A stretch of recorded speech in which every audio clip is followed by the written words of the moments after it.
Bütkül dünya baylığının 20 fakat 26 adamның yançuğuda. Qaranglar, mat statistikaga asoslanganda bütkül yer şarı baylığının pulning 20-26 adamның yançuğuda ekan. Hamda bularning ichida biz bildigan Elon Musk deymiz, Bill Gates deymiz, Buffett deymiz, Bezos deymiz, Jacob Boko deymiz, Rockefeller jamiyati deymiz qatorliq darajadan tashqari baylarning yançuğuda ekan. Undaqda bular nima uchun shuncha boy? Biz nima uchun shunchalik namrat?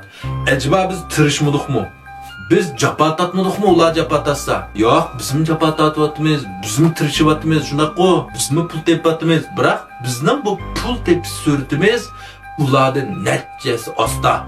Bizning pul tepish suratimizni toshbaqining mengshiga o'xshatsak, ularning pul tepish surati yuqori suratli poyezdga o'xshaydi. Bu farqning kelib chiqishidagi eng muhim narsa zot nima bu tirishchanlik, baqchida shu bu bo'lmasa deganda, maya ideya, engimiz, göz karşımız, dünya karşımız. Başkalarımız okşaydı, ulanın şu iki gözü, iki kolu gıybettal ağzı bunu ba, köydük, bizge okşaydı ki, ya 4 dal 5'i 6 dal kulu var emas ki oğlumu.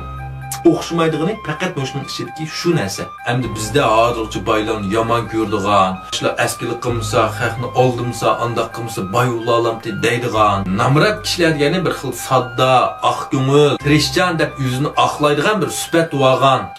Bay ulanmağın kemçiligini yapıdığın bir şokağını rasmı yalgan mı? Dünya neft magnati Rockefeller'ın şundak meşhur bir gibi var. Navada benim bütkül baylığımның hemmisini evlip bir tilim pul kaldırmay, meni bir çöl ceziri kumluk taşıvasanlar, navad yenimden bir karvan ütüplü kalsa ben bütkül parçalığını kayıtletten kurup çıkalayma diyen. Çünkü benim bütkül maddi baylığımını eketken bilen benim maneviyetim kallamdaki ideya, kanuniyet, tecrübe, pul tepiş bu sırlarının hemisi yenilenmendi.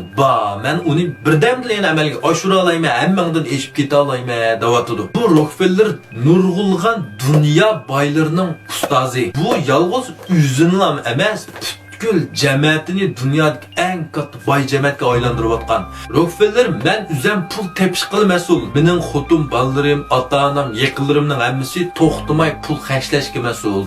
Dünyadaki en katı pul xəşləydiğen kişiler meşhur deydi. Qaranglar, nimanda qiysil gap bu ha? Hem bu Rockefeller'nin bizge qalğan, bizim huzuruna alaydigan en katı soğuqsi Rockefeller'nin oğlu yazgan 38 parça xeti. Bu kitapta Rockefeller'nin soda, iyilik tikləş, yaşaş, kişilik münasebet tecrübesi, kanuniyeti, şularning mağzi muşunun hatırlangan. Şunun için bu dünyavi meşhur bu kitapning her bireylerinin hep saklap bu işini qattiq tavsiye qilma.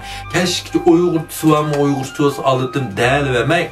Qazaman mama oylab yaqılınlar. Sizler okuyamsanlar, balanlar okuyalar. Sizler faydalanıp bayıp kitamsanlar, balanlar olsun mu faydalanıp kite. Balanlar olsun tesir qilib, şular faydalanıp katı bayıp kese. Sizler iş bulmasa bayının dadısı apsop qalasızlar. Kitap bolsa o'qishingiz mı, o'qimasligingiz mumkin. Lekin kitap bo'lmasa muqarrar o'qimaysiz. Kitapning asli bahsi 36 koy, menda setib olsangiz 24 koyga kirasi yaxshisiz. Lazımlar chuchuan kirib setib olsanglar bo'ldi. Topamaganlar ayrim uchur qilsangiz yo'llab berma. Rahmat.